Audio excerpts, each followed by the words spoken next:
Hey everybody, Coach Troy here doing my favorite Halloween games countdown. Now this next one on the list might test your sanity. Number 2 is gonna be Mansions of Madness.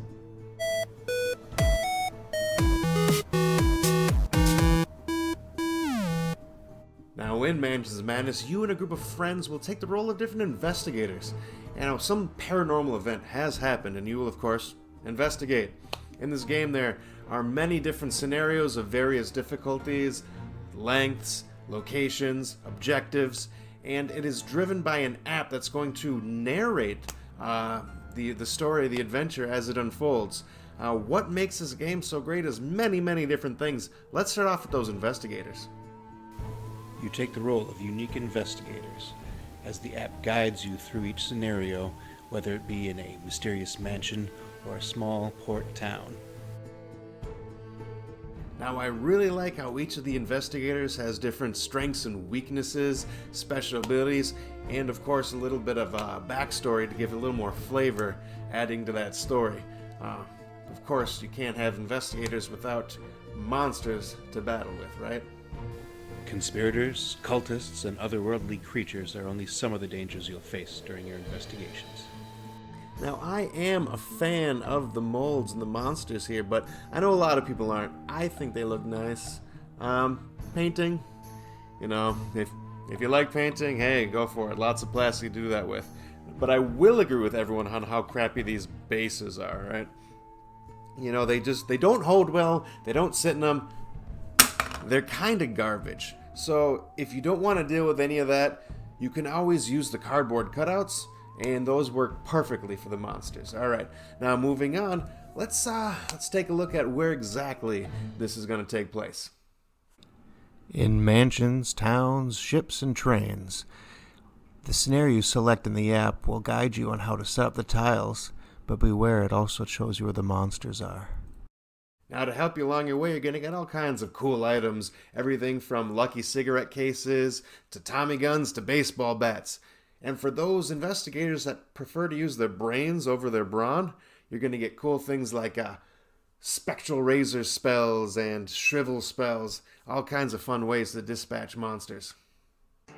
This is madness!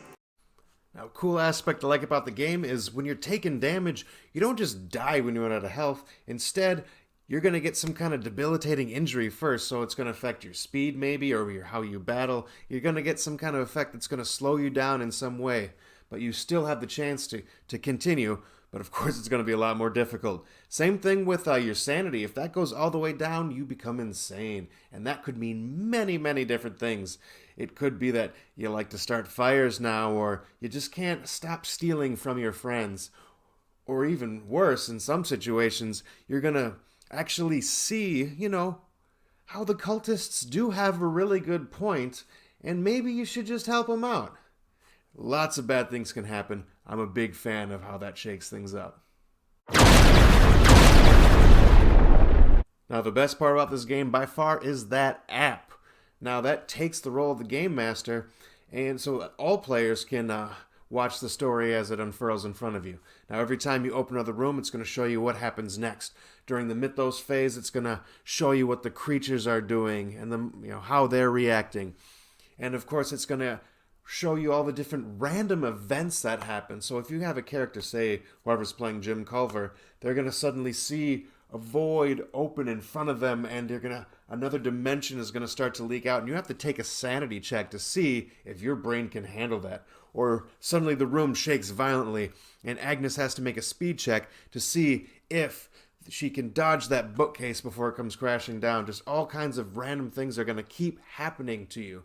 And it makes it so that the scenarios don't always play out the same. Different things are going to happen. You're going to encounter different creatures and cultists.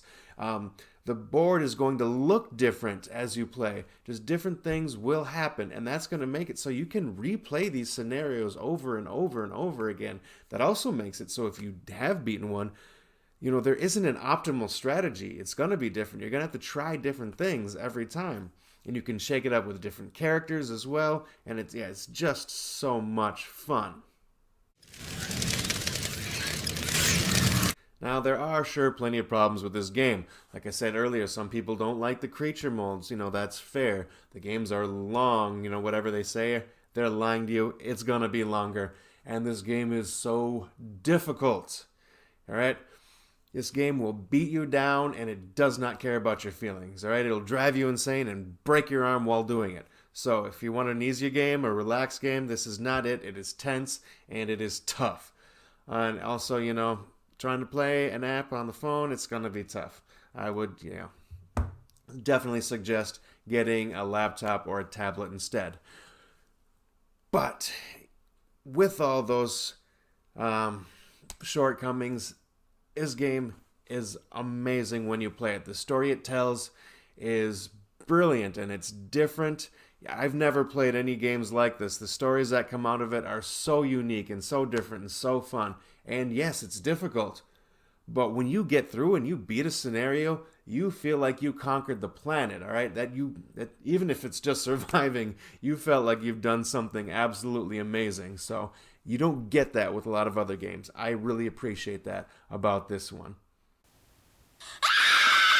And those are all the reasons why I think Mansions of Madness is an absolutely fantastic Halloween game, and you should definitely give it a shot, alright? You agree with me, disagree with me? Let me know, and I'll talk to you all next time.